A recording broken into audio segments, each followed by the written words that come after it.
Pesawat fleet LCA Yak 130 Mitten ini adalah pesawat yang terbukti dan mempunyai rekod perkhidmatan yang cemerlang dengan beberapa buah negara seperti Rusia, Algeria, Belarus, Bangladesh dan 3 negara rantau Asia Tenggara yang menggunakan pesawat itu untuk melatih juruterbang kombat mereka. Dengan 3 buah negara di rantau Asia Tenggara telah pun memilih pesawat Yakovlev Yak 130 Mitten sebagai pesawat fighter lead in trainer light combat aircraft, adalah hampir pasti bahawa syarikat pembuat pesawat Rusia itu turut berharap Malaysia akan menurut jejak langkah 3 buah negara serantau itu. Syarikat Yakovlev Design Buryal sememangnya menaruh harapan bahawa pesawat Yak 130 Mitten itu akan menjadi pilihan tentera udara diraja Malaysia untuk program perolehan pesawat fleet LCA. Pesawat Yak 130 Mitten itu adalah pesawat yang telah terbukti keberkesanannya berbanding beberapa pesawat lain di dalam saingan tender TUDM. Antaranya tidak pernah lagi mencipta kejayaan di pasaran ekspor dan mahu menjadikan Malaysia sebagai negara uji kaji terhadap keberkesanan pesawat keluaran mereka. Walaupun kita mungkin menjangkakan FA-50 Block 20 keluaran Korea Aerospace Industry KAI mungkin adalah frontrunner untuk memenangi tender fleet LCA TUDM, tetapi kita tidak dapat menolak kekuatan pesawat-pesawat lain. Hari ini kita lihat pesawat Yakovlev Yak 130 yang dikatakan adalah antara pesawat latihan terbaik di dunia ketika ini, sebagaimana yang didakwa oleh pemerhati-pemerhati aero angkasa antarabangsa. Vietnam menjadi negara di antara negara terbaru memilih Yak 130 sebagai pesawat latihannya apabila negara Asia Tenggara yang semakin pesat membangun itu telah membelanjakan RM1.4 bilion untuk mendapatkan 12 buah pesawat latihan lanjutan itu. Selepas Vietnam, Laos pula memutuskan untuk membeli sebanyak 10 buah pesawat Yak 130 dalam kontrak termasuk alat ganti dan latihan yang dianggarkan bernilai RM1.2 bilion, mengikuti jejak Myanmar pada 2015 yang memesan di antara 10 hingga 12 pesawat latihan Yak 130 buatan Rusia itu.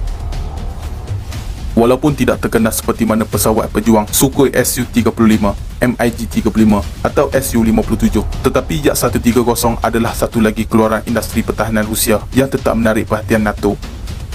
Yak 130 adalah pesawat fleet LCA subsonik yang memberikan peluang kepada juruterbang pelatih untuk menguasai teknologi dalam penerbangan pesawat-pesawat pejuang generasi keempat dan kelima. Bagi pesawat pejuang ringan, Yak 130 boleh membawa pelbagai senjata moden sama ada tanpa bimbingan ataupun peluru buatan Rusia. Pesawat Yak 130 ini pada mulanya dibangunkan bersama dengan syarikat pembuat pesawat terkenal Itali iaitu Amaci, tetapi akhirnya kerjasama antara dua syarikat aero angkasa ternama itu dihentikan dengan Yakovlev Design Buryal bertindak sendirian dengan membangunkan Yak 130, manakala Amaci pula mengambil keputusan untuk membina pesawat latihan M346 yang turut bersaing dalam tender TUDM itu. Yak 130 dan Leonardo M346 ini boleh dikira sebagai adik-beradik. Pada tahun 2000, Yak 130 dipilih sebagai pesawat latihan tentera udara Rusia, menewaskan persaingan utama iaitu MiG-80 dengan tempahan sebanyak 130 buah pesawat. Jika Yak 130 cukup baik untuk melatih juruterbang pesawat pejuang Rusia, sudah tentu ia cukup berkemampuan untuk melatih bakal-bakal juruterbang TUDM. Selain itu, pesawat latihan buatan syarikat Rusia itu turut dilengkapi dengan sekurang-kurangnya 9 hardpoint untuk membawa pelbagai bom dan peluru berpandu sehingga mencecah barat 3 tan untuk melaksanakan misi-misi pesawat pejuang ringan. Yak 130 juga dilengkapi dengan head-up display, helmet mounted sighting system dengan GPS, manakala dengan internal full tank mampu membawa pesawat sehingga jarak operasi sejauh 2100 km. Cuma persoalan bagi kita adalah, jika kita bercadang mendapatkan pesawat pejuang generasi kelima buatan negara-negara barat, maka adakah sesuai untuk kita mendapatkan pesawat latihan buatan Rusia yang memiliki sistem avionik yang berlainan? Mungkin tiada masalah untuk juruterbang kita menyesuaikan diri daripada pesawat Rusia ke pesawat pejuang barat, tetapi kena ada tempoh untuk kita menyesuaikan diri. Pengguna-pengguna Yak 130 seperti Vietnam, Bangladesh, Laos, Algeria dan Myanmar, pesawat-pesawat pejuang utama mereka adalah buatan Rusia. Adakah isu ini akan diambil kira oleh Kementerian Pertahanan dan juga Parlimen Angkatan Tentera? Sama-samalah kita nantikan.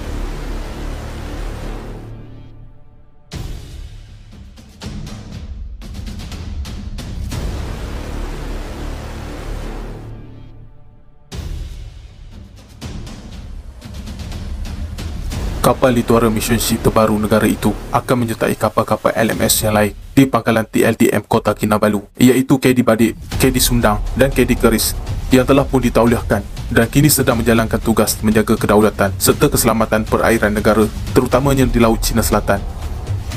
Dipetik dari Defense Security Asia, Kapal Littoral Mission Ship LMS milik Tentera Laut Diraja Malaysia yang keempat dan yang terakhir yang diberi nama Rencong telah selamat tiba di pangkalan TLDM di Kota Kinabalu, Sabah hari ini.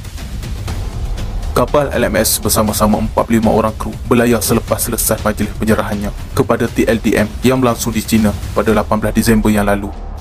Ketibaan kapal Rencong hari ini telah disambut oleh Panglima Armada Timur TLDM Laksamana Madya Datuk Sabrizali serta barisan kepimpinan tinggi Armada Timur. Kapal LMS keempat negara tersebut dinamakan Rencong bersempena nama salah sebuah kapal ronda kelas keris yang telah diluncur tauliah pada 2005. Penggunaan nama Rencong itu merupakan senjata tradisional Melayu yang turut melambangkan simbol semangat kepahlawanan, perjuangan, keberanian dan kekuatan dalam menentang dan menangkis serangan musuh. Kapal LMS Rencong mula dibina pada 18 September 2019 dan dilancarkan ke permukaan air pada 16 Disember tahun lepas oleh pasukan projek LMS TLDM di Wuhan, China. Pada Oktober lepas, Tentera Laut Diraja Malaysia juga telah mentauliahkan kapal LMS yang ketiga, iaitu KD Badik di pangkalan TLDM Kota Kinabalu. Rencong dan KD Badik bernaung di bawah markas pemerintahan Armada Timur dan diletakkan di bawah skuadron LMS ke-11 TLDM di pangkalan tersebut bersama dua lagi kapal LMS negara, iaitu KD Keris dan KD Sundang. Kehadiran Rencong, KD Badik, KD Sundang dan KD Keris akan meningkatkan kemampuan armada TLDM dalam memelihara kedaulatan maritim negara, terutamanya apabila berhadapan dengan pencerobohan oleh kapal-kapal milik China di kawasan perairan milik negara, iaitu di Laut Cina Selatan. Malaysia memperolehi 4 buah kapal LMS yang dibina secara bersama antara Boston Naval Shipyard dan China Shipbuilding and Offshore Corporation di Wuchang, China dalam kontrak perolehan yang melebihi RM1 bilion.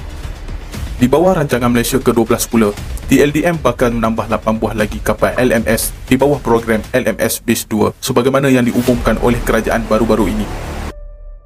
Panglima TLDM juga ditanya tentang keperluan strategik meletak skuadron kapal LMS itu di pangkalan TLDM Kota Kinabalu dan bukan di pangkalan TLDM Lumut Perak.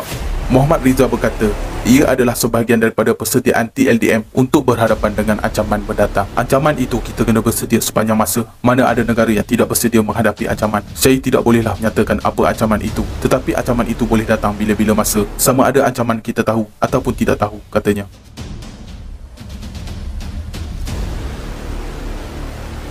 Sekiranya anda mempunyai sebarang pendapat ataupun cadangan, sila kongsikan di ruangan komen yang disediakan di bawah. Terima kasih kerana menonton dan jangan lupa tekan butang like, share dan subscribe sebagai tanda sokongan anda kepada channel kecil ini.